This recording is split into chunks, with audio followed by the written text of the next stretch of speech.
Greetings, brothers and sisters. This is Yasha bin Yisrael, emanating from the Yasha bin Israel Israelite podcast channel. This morning I am eating breakfast, but I feel the need,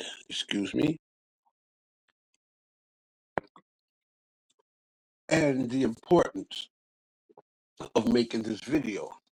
So important to where I felt the need to interrupt my breakfast. This is my channel, this is my show, and over here it works my way because the real God lives over here.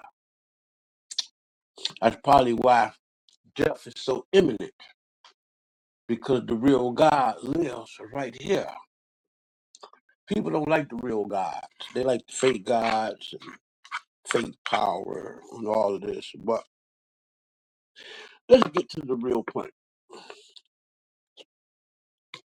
R.I.P.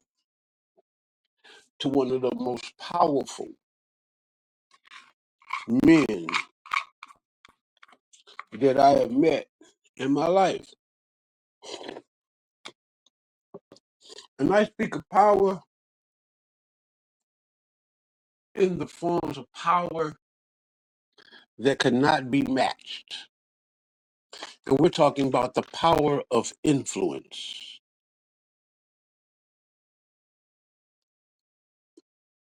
Excuse me, this breakfast is good. It's turkey sausage. Oh, my love. But we're talking about the power of influence. This is not going to be long. But the power of influence to one of the most powerful, influential men that I've ever met in my life. R.I.P. to the big unk, Lester Herb Jones. I should end it right there, but I'm not. What does that man have to do with me? How has that man influenced me? Well, Herb was the big unk. And I'm talking about in the whole hood that was influencing everything that moved around us. Because he was a part of the movers and shakers. Many people, men, especially young black men in the neighborhood, did not understand why they were doing what they were doing, good and or bad, because we were trying to keep up with such men like the big unk, Lester Herb Jones. You know what I'm saying? Uh, the big homie. I mean, he stood on his square. You know,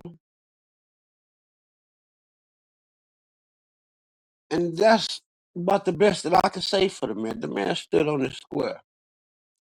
You know, whatever square that was, he stood on it. And he stood so hard to where you had to respect it. You understand? I don't know what to say that we lost another great legendary character, you know, one that was a great influence in my life. You understand? Many were afraid of his brother and even influenced by his brothers with an S. It was what the big man did that was my courage, my confidence, and my strength, even to be a man, even in this world. I want to say peace, blessings, and strength. I'm a little tattooed like the Levitical priest, so you have to excuse me. Peace, blessings, health, wealth, and prosperity, strength to his family, Jarrell and Jamari and Jones, my babies. I want to say that why he was influential to me, because when Herb went to prison some 30 years ago or better,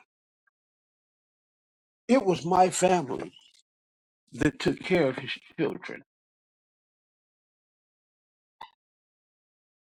When he went to prison and was no longer able to be the strong man of his house,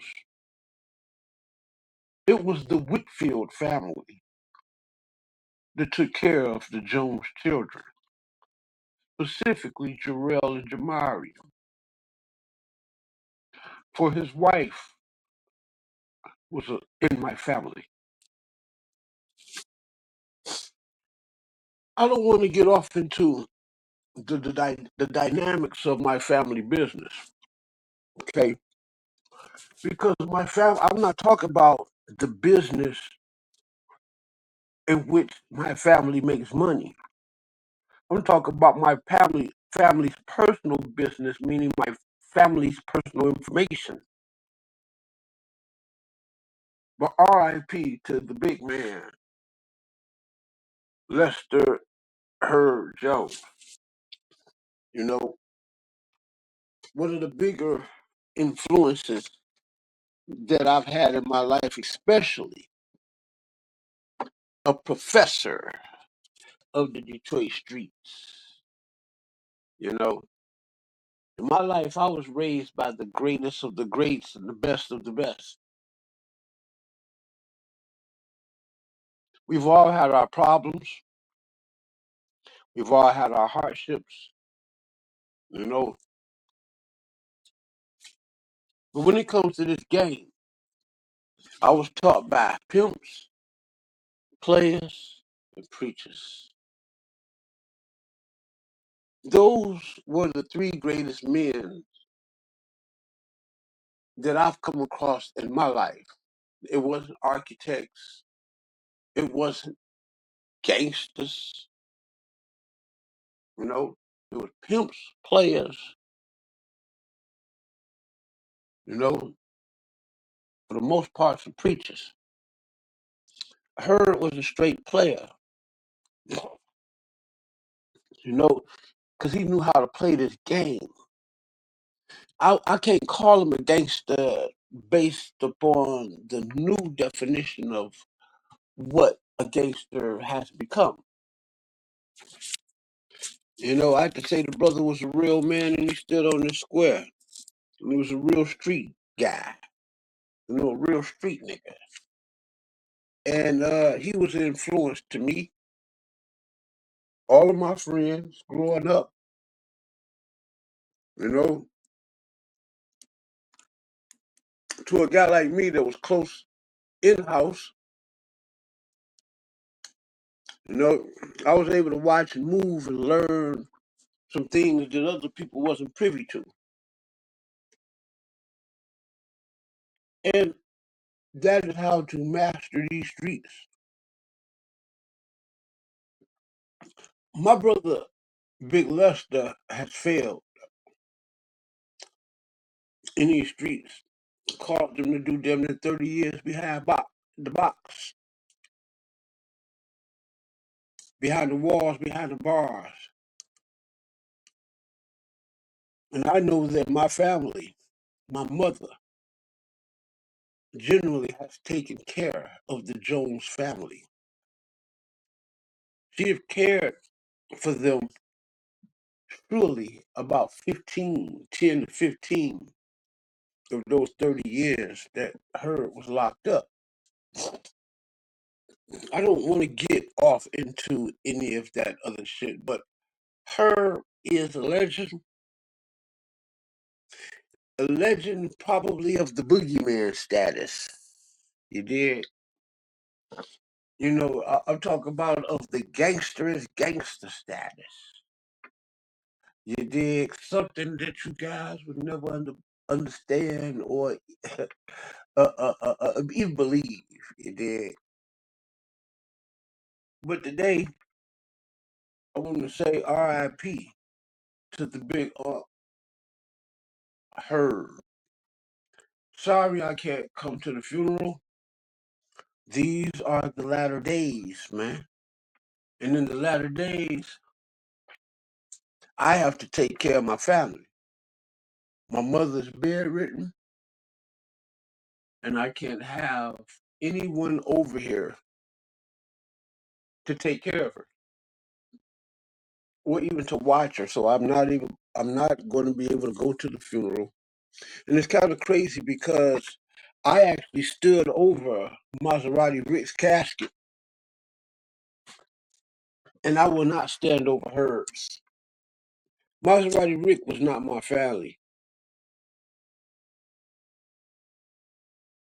You know, the pains and the emotions in that death doesn't hit like the big Unc Herb.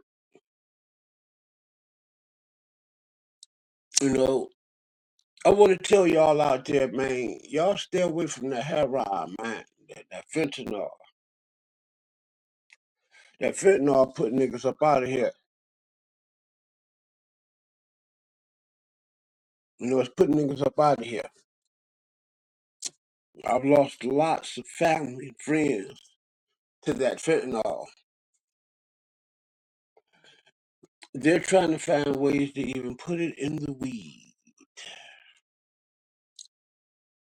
That's scary, ain't it? Yeah, so R.I.P. to the big Unc. Man, that's all I can say, man. You know, I got mad respect for the family, you know, and I got love for his children, little Herbie, Jamari, and Jarrell. You know what I'm saying? R.I.P. Big Unc. There's a lesson learned in your life, my baby. Trust me, for me.